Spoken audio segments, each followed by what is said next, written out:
and it looks like we are everywhere, which is awesome. So I'll go back and do a little introduction. Yeah, looking good. Looking really good. Jillian Beck-Rogers, La Quinta.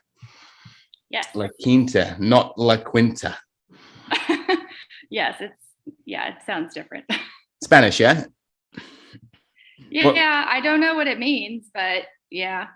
Okay, fair enough. Well, let's rock into it. I like quick little It's water, it's not coffee. I drink it out of a coffee cup like all the late night hosts. Anyhow, welcome back to the Coaches to the Moon podcast, ladies and gentlemen. I'm really excited to be here today going transnational with Jillian Beck-Rogers. She's a health and wellness coach from La Quinta. We're currently residing in La Quinta, California. She left the fashion industry not long ago to start this health coaching journey. She's helping people with everything holistically, from food to optimizing their energy and stress levels. And I'm really excited to see how your business has gone over the last year in the world we've been living in. So Jillian, thank you so much for being here. Yeah, thank you for having me. It's always a pleasure speaking with someone over in California. My brother-in-law and his family live over in San Francisco. And okay, that's where my brother lives. What a wonderful place, right?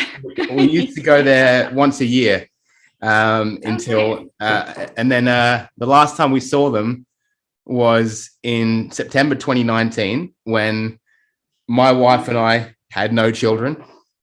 That couple had no children. And now the next time we see them, we've had two and they've had two. So there's going to be 4 kids between us. Oh my God. When times were simpler, huh? 100%. And no one wants to be the one to fly 15 hours or whatever with 2 kids. So yeah, it's but we're looking forward to getting back to California. That sounds rough. Dude, it's rough enough without the kids, right? So yeah. Anyhow, congrats on your ability to travel around the country right now, and you're moving to LA soon. That must be very exciting. You got big plans for LA?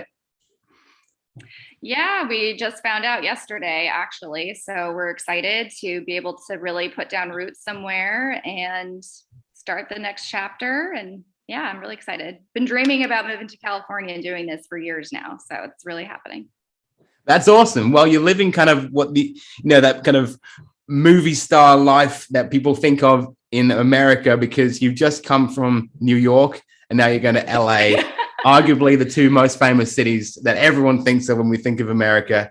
And I want to talk about just where you began a little bit, because I know that you were working in the fashion industry. You're working for Ann Taylor, which is a pretty, reputable, massive brand. And you had a decent high up job at Ann Taylor. And then you have, in the last year or so, switched over from high flying corporate in New York City to health and wellness coach in La Quinta, California. Can you talk me through the shift?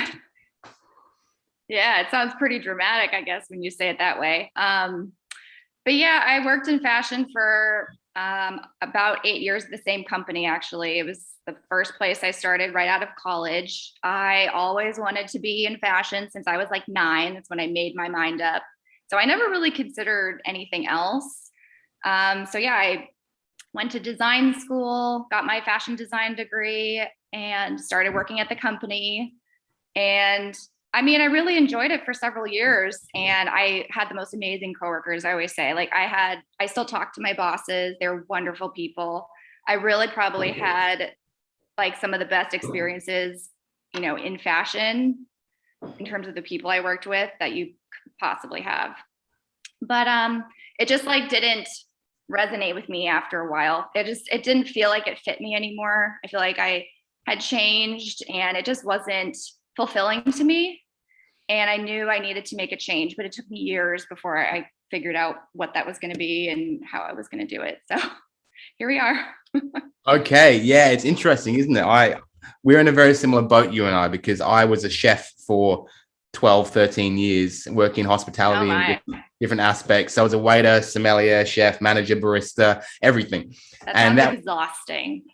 you get used to it, you get used to it like anything else. So Yeah. I, a 15-hour shift for me, I felt the same as someone else after an 8-hour shift. You get used to it. I'm not very good at sitting still, but that was my calling, in life. And Yeah. I made the shift over to being a health and wellness coach as well a few years back before I did my digital marketing business. So when it stopped resonating with you, your dream semi-corporate creative job, what led you towards health and wellness coaching? Yeah. Like I said, it was several years in the making. I honestly didn't even know what a health coach was. I don't think a health coach is as common known of a thing in the US, maybe in comparison to Australia. I think it's a little bit more well known down there, is my understanding. There's a lot of people who kind of say they're a health coach, like I did, because they have gotten themselves healthier, but don't really have any reason to be teaching other people how to do it. Right. There's no like training involved. Yeah. Sure. But yeah, so I've always just been a very healthy person. So long story short, the pandemic happened. I got furloughed along with most of the rest of the company. And this was already after I had known that we wanted to move. I wanted to do something different. I just didn't know what. And of course, I didn't want to give up my job security though. So I was like, well, we're going to stay in this job and keep getting a paycheck till I figure it out and have a perfect plan. And of course, COVID came in and just like ruined that. And it was just like, why am I wasting my time? I can plan out everything perfectly, but shit's just going to hit the fan regardless. So I just kind of looked at it as an opportunity. Like, this is the perfect time. I actually got, hired back after a couple of months, and then I quit a month later and we moved. So I had just been doing some soul searching. I was like reading books. I was really trying to take the time to just look at all of the things that I love and trying to kind of find commonalities in between all of them, kind of like connecting the dots to figure out what could be my next thing. And I just got introduced into health coaching and I researched it more. I'd always kind of had it in the back of my mind for the last like year or so, but researched it further. I've always been very health conscious. I've always cooked all my meals and like given everybody nutrition advice and health advice and done that for my parents. And I'm a big rock climber. So I love keeping fit and climbing all the time. So once I learned more about what it was and the actual practice of coaching, I just became in love with it. And I love the good energy that it puts out.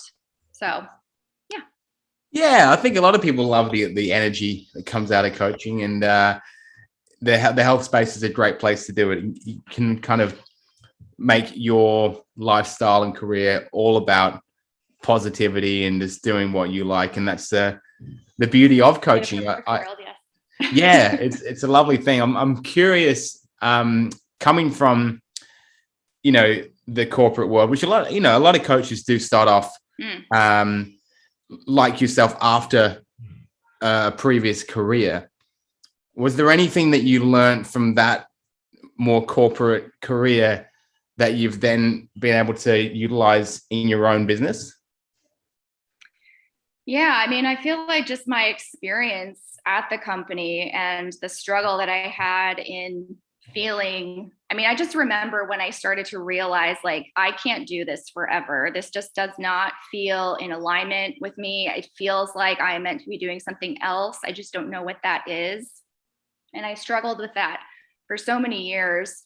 And the workload is really stressful. And I feel like it's more stressful when you're not enjoying the work, obviously, at all. And I mean, I got an ulcer like in the last few months that I was working there over the holidays because I was just so stressed out and I was there late. And I was just, you realize how much of a toll it takes on your body, all of this stress.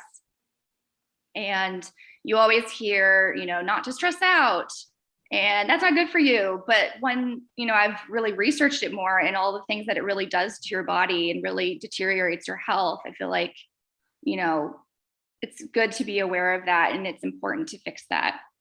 But if I hadn't gone through all those struggles and felt so stuck for so many years and I didn't feel so, miserable at times at that office, I feel like I would never be able to relate to, my clients in that kind of a way. You are more relatable in that you've been through that same struggle as them. So I kind of take my experience and what I felt during that time, as shitty as it was, but that is, I think, what helps me now to be a better coach, have more empathy. 100%. It's kind of the classic coach's journey. The story you hear from a lot of people is they are now leading from the front because they've gone through some shit and they want to help people in the same position. That was like me. I lost a bunch of weight when I was a chef. I got into the wine and the lack of sleep and the snacking and the high-end food and all. I was about, I don't know how many pounds it is, but I was about 18, 19 kilos heavier than I am now. And I didn't realize at the time, but then I lost all the weight and I got really healthy. And then that for me became my style of helping people, was that I didn't like the fact that people were like, oh, I've got to go and count calories, or I've got to go and cut out alcohol and stop drinking wine and stop eating carbs and everything. I was like, I didn't do any of that stuff. I was still working as a chef. Yeah. So why do people? It's not realistic. No, not as a starting point, right? I'm sure when you got some discipline, like I'm counting calories right now just to see how far I can go, but I've got the discipline there already as a starting point to lose weight and to be healthy. When you're told this is the regimen you got to follow, it's really, really tough. So for me, I tried to help in the same way I done it, and that was through more consistent food and more consistent. It was just consistency, and it's the basics, Jillian. So that's really cool that you went through it, and for you, it was the misery that you experienced in those last couple years in the corporate world that actually took you to a place of, I don't want other people to experience this, and I want to help them through it. Yeah. And I will say, it wasn't all miserable. Like I said, I was surrounded by so many good people, which, I mean, not everyone can say that, especially in fashion. I interned during college at a really high-end company, and that place was terrifying. Like, that really showed me how cutthroat it can be in that industry. And luckily I worked at a place that was not like that. But also being there, it really showed me how important it is to have good relationships with people. Like, that is what makes being at work and doing all of these things that we do every day, like, worth it, is the people you get to experience this with and being able to have a positive impact on the people you're working with. And now it's just, with clients that I work with. So just having those relationships with people, I think, is really important. So going from the close family team environment, how are you finding working by yourself as a coach? It's kind of tough. It's different. I mean, it's nice in a lot of respects. I guess I don't think about it too much, just because we've been during, in this whole COVID situation where everyone's working from home. So I don't really feel that different about it right now. It's just the way that it's been and how it's going to be, probably even for a little bit longer. But I mean, I have my husband here, so he's my coworker in a sense. But other than that, it's pretty quiet. Very true. Yeah, it's funny, isn't it? We sound like we're coming from very similar spaces, in that high-end restaurants, high-end fashion, very close team, long hours, relatively high pressure, and now we're working by ourselves from a laptop or a phone at a coffee shop or in your home office. And people say that coaching, solopreneurship, laptop lifestyle is the absolute dream, but it's not all sunshine and rainbows. It's just another style of office, right? Yeah. So nothing ever is all sunshine and rainbows. That's for sure. No, especially the way you've gone and done it. So you've gone and after being initially furloughed, you quit your job on purpose in the middle of the biggest global shitstorm we've ever had, and started this health coaching business. What did you find difficult about launching the business during this pandemic in California, one of the most heavily affected states in the country? And was there anything that you found simpler about it?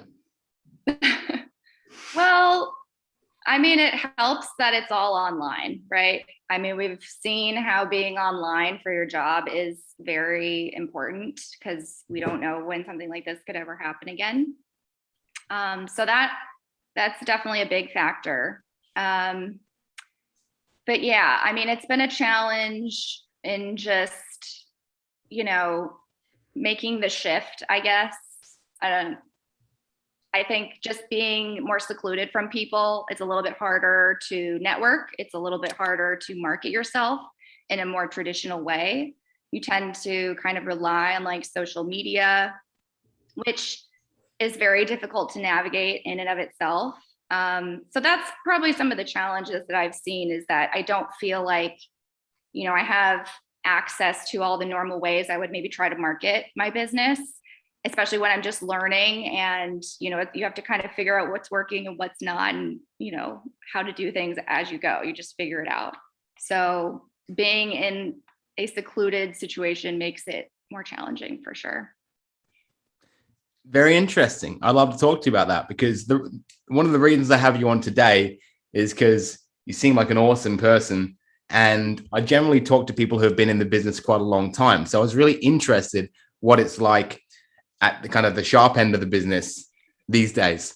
And how, what are your initial impressions of marketing as a coach and the way other people do it? Are you finding it tough being on social media all the time, getting the content out? Are you finding it easy? Is there a way you prefer to do it if every storefront was open? What do you think? It's definitely not easy. I mean, to be quite frank, it's fucking hard.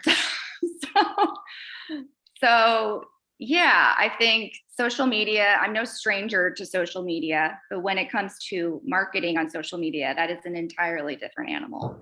And there's so many different things to learn, to pick up. I mean, people always say that, but I'm like, oh my God, it's real. It really is true. So yeah, it doesn't really come easy to me. But I really enjoy learning from other coaches. I think what resonates with me that I've noticed is the people who are really real and authentic and don't try to just sugarcoat everything, that they've got it all perfectly together and everything's like perfectly branded 150%. But there's like authenticity in what they say to you. I have a couple of coaches who I follow that are really good at that. And you just feel more comfortable taking their advice and listening to them. So I try to keep that in mind when I'm doing my marketing. You're trying to find that balance of feeling like, stepping into your authority and being confident, but also just being authentic. Be like, I don't know what I'm doing all of the time because I literally just started 2 months ago. so it's a difficult balance. It's interesting. It is a very difficult balance. That's really, really interesting that you said that, because I think authenticity is something that's coming back now. And you do see a lot of the more comfortable people, they'll talk about, oh, I had a shitty day today, or the health and fitness coaches, oh, I fucked up, I've put on weight over COVID, or the people saying, I had a breakdown the other day. And stuff, when you're seeing someone who you follow and think, oh, that person's like me, it's okay for me to be like that. But when you're new to the game and you're trying to be perceived as someone who everyone should be following, and then you show your imperfections, maybe their confidence in you wavers a little bit. So are you nervous to put out your imperfections on social media? I don't think so. I mean, I really enjoy writing out posts. I almost feel like sometimes it's like journaling, but I like just put it out there for anyone who feels like reading it, they can read it. But I mean, I try to be honest in that. I mean, I have a lot of struggles and days where I feel like, you're doing all sorts of work and you're not seeing any progress right away for it. You're not reaping any reward for all the work that you're putting into it, right? And they always say, it just takes time and you just have to keep going. But it's really hard when you're in that moment. So I feel like I feel comfortable sharing in my social media posts that I'm struggling with my mindset and I haven't really felt like working out as much the last few days, but I push myself and I do the same things that I tell my clients to do, because I'm like, well, hey, if it's not going to work on me, it's not going to work on anybody. So I'm going to be my own test subject and do the things, like practice what I preach, basically. You got to walk the walk, right? Yeah. Yeah. I'm like, that must be why we get put through the ringer, because we have to just like make sure that we really believe what we're telling people. And I do. So absolutely. The struggle is something that's definitely worth jumping onto for a second, because it's really hard in the coaching business when you're at home and you're working by yourself and you're putting in the hours and doing everything you're told you should do, and it's not working as fast as you thought it would. I've been there. That was very, very stressful for me. I've just written, I keep accidentally plugging this book I'm writing. I'm not trying to plug the book, but plug away. It's not finished yet. But the first chapter is all about where I came from about 2 months into my coaching journey, where I was just seeing money go down. I was paying the coaches. I was just stressed out of my fucking mind. Never knew what to do. And I then look at my friends who start restaurants, and they're putting out like $50,000, $60,000 on day one. And then, staff, garbage, oil, rent, insurance, on top of all your food costs. And then you're making your money back, $30 at a time, $12 at a time, one coffee at a time. And it kind of makes you think the coaching world is not so bad. We've had that same conversation, me and my husband, and it was the restaurant comparison. Like, it could be so much worse. I'm not really losing much money. It's just, but it could be so much worse when you have, product to buy or food to buy or business to run that has a lot of startup costs. So it's a good perspective to have. Yeah. It's all relative though, right? So you got to, you start a new restaurant in town, people are going to go and try out the restaurant. You start a new coaching business, no one really cares. Yeah. We've all been there. Get people's attention. Yeah. 100%. A lot of people also just like are not fully aware, I think, of what coaching is and what you're offering. It's not something people go to shop for. It's not something everyone is really aware of, that it's an option to them. You know what I mean? Like, we don't go shop for shoes the way you go shop for a coach. So you have to keep that in mind when you are trying to reach out to people and they're like, oh my God, that's really great, but I don't really know what that is. Yeah, it is funny. It is funny. So that's interesting, because I do marketing for coaches now, and we look at that pyramid of customers where the vast majority of people we say are not problem aware. And then you have a few people who are problem aware. They know they have a problem, but they don't really know what to do. And then the people who are solution aware. And that's like, I need a health coach, or I need help. And then you got the unicorns at the top who are ready to buy now, and you never find them. Every now and then you get someone who will ring you up and be like, can we start today? It's like, yeah, we can.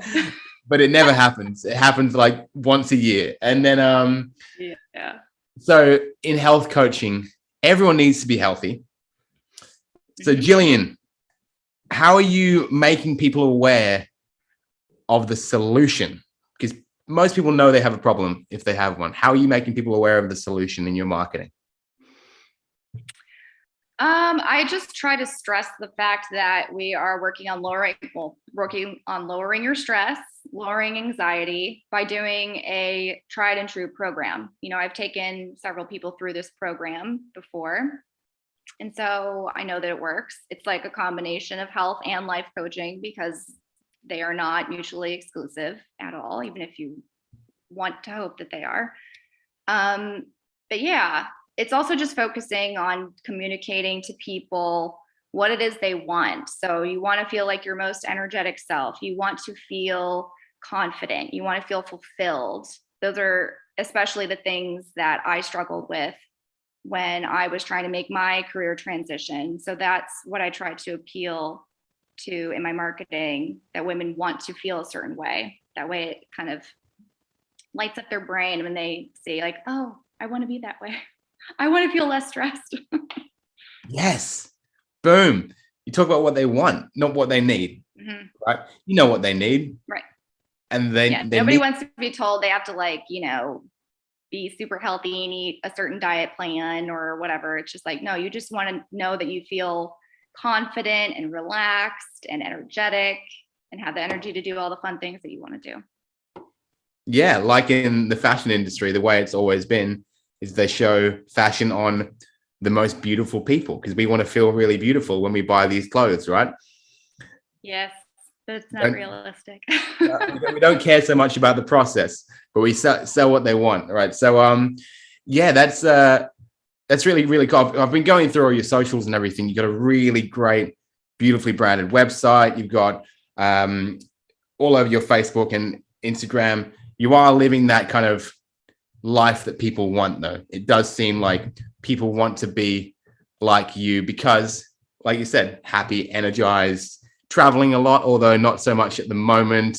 Yeah, that was a little bit ago, but yeah, but that's, you're giving off the real impression of someone we would want to follow and like a real leader in the space. I can imagine a lot of ladies who you work with would be really interested in living like you. So you say you work with ladies at the career crossroad, which is kind of like early to mid 30s, having that shift that we all have these days.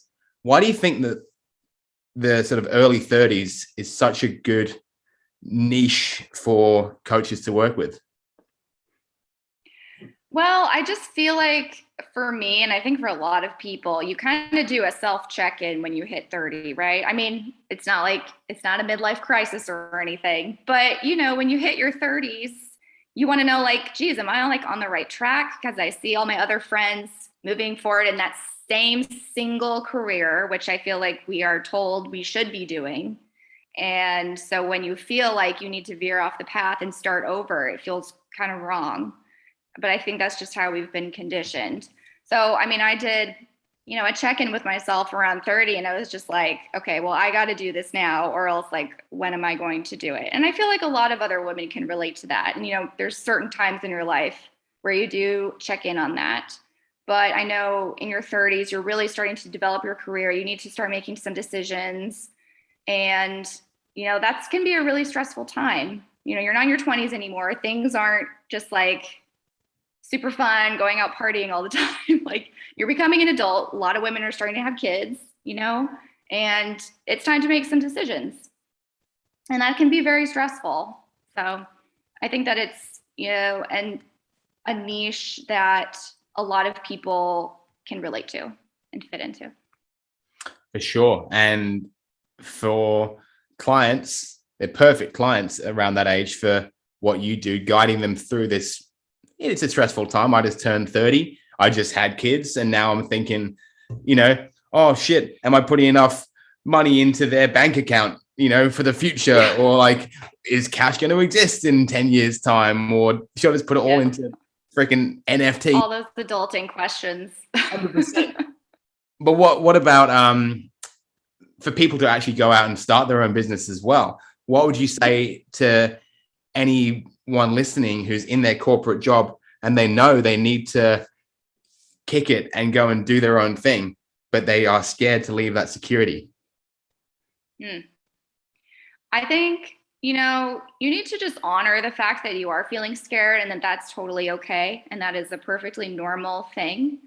But I think just like honoring what you're feeling in your gut, and I think that's easier said than done. But if you really truly feel in your gut, you are not in the right place and you just need to do something about it. I think that that's all you really need to know. I would say, you need to get a plan in order, like understand your financial situation before you just go and like quit your job. Like I would never recommend to just like, woo, my gut tells me I need to quit, so I'm just going to go quit and not think about anything else. Like I would not do that. But yeah, I think that you just need to honor that feeling because I just trust that things will work out if you're being true to yourself and you're doing something because it feels more purposeful and fulfilling to you, if it feels right in your gut. And actually, I had a client who I worked with earlier this year, and she was starting a new business. She is starting a ceramics company. And so she went through all of these same stresses. She was, in a tough financial situation, starting out herself. And we worked through all of that. And it was very eye-opening getting to do that with her. That's really, really nice. I quit my job when I started coaching, and because that's what you get told when you're a bloody 25-year-old dude, and everyone's like, you got Tony Robbins on stage going, you got to burn the boats. You got to give yourself no way out. And a lot of people are following that advice and completely destroying their bank accounts, and their stress levels go through the roof. I'll happily say this, Jillian, is I have always, up until this year, I've always gotten the best results in my businesses when I've had a full-time job in a kitchen, because your bills are paid, your day job so well, and a lot of that stress goes out the window. So you can approach your business as a passion project. But when you are full-time in a business that's producing no income, it's really easy to just start to resent it and think, what the fuck am I doing here? So what you just said about, having a good plan before you leave and start a coaching business, very glad you said that. Yeah. And I think, you need to know that you do have a good financial net. Like, if you have a partner, you need to discuss this with them. Like, you need to be smart about it. You can't just, live on passion alone. You have to eat. So it's good to plan things ahead, and don't be stupid about it. I love that. So let's talk about planning ahead now. You've said that during the pandemic, you've struggled to market your business the way you'd like to. And I know you're a big traveler and you love moving all around the world. What are your plans for your business once you move to LA and the world opens up again? Yeah, I'm hoping to just really be able to settle into a good community there. Right now, we've kind of been living, in between places. So it's been hard to really put down roots and, develop a new community. And it'd be nice to go out and meet people in a more organic way. Again, like pre-COVID life, go out and meet people the normal way. So that'll be really good. And also just, working with more people in the community by doing, referrals and things like that, or, working with people that are in the community who also work with my clientele as well. Referrals are the best marketing there is, right? Word of mouth. And you know what I found as a sneaky little hack in the coaching industry to get clients is that coaches are very, very transparent. And if you've got lots of coaches as friends on social media and one of them message you out of the blue, they're probably trying to sell you something. So what I did, start a podcast and invite people onto the podcast. And it's a beautiful way of reaching out to a lot of people you've never met before, making lots of new friends and connections. And every now and then you might find someone who's going to be a perfect client for you. And so I think that's been my little hack. Brilliant. The network. It's just fun. I like podcasting. I like the content creation, and you and I get away from our relatively isolated jobs and have an awesome chat for 40 minutes. About life on the other side of the world. I love listening to podcasts. This is my first one that I've ever been on, though, so it's a little bit different than just listening to it. I'm very honored. How has it been for you? Have you enjoyed having a little chat? Yeah, this is fun. I love chatting with people. Well, you got to get me on your podcast when you start it next week. Yeah. Add that to my list, my long list of add it to the list of things. You got to choose the content that's right for you. And you seem to take really good pictures. Your social is so vibrant and colorful and really good captions. And I saw a photo of you. It was just like a bunch of octopuses hanging off like a string. I'm assuming. Yes, that was in Santorini, I think. on our trip. So Yeah. There's lunch for the day. yes, basically. I basically had octopus every possible moment that I could on that trip, which was pretty often. But yeah, it was nice to just see it hanging there in front of you, waiting for you. It's funny. It's an acquired taste, the old octopus. It doesn't look like the most appealing food in the world, but when people get into So octopus, good. goodness me, I can think of 8 good reasons to eat octopus every day. So what a stupid freaking joke. Jillian, thank you so much for coming on the podcast today. It's been a real pleasure talking to you. I'm really excited that you've managed to be one of the people who started this dream job, and you're out there killing it, and you are getting through all the real trials and tribulations, not only of business but during a pandemic, and you got a massive smile on your face and you feel like a really positive person to follow. So I'll have this podcast in heaps of different places. Where can we find you on the internet? Yeah, well, you can find me on Instagram and Facebook at Jillian Beck-Rogers. And yeah, I post there pretty often. So they've got lots of free content that I'm building up. Awesome. Yeah. Well, I'll put a link to your socials in all my links. And I want to thank you one more time. So everyone who's been listening today, it's been a pleasure watching, streaming, wherever you are. Thank you very much. Jillian, as always, one more big thank you to you. Thank you so much for having me here. It's been awesome. And everyone listening, I'll see you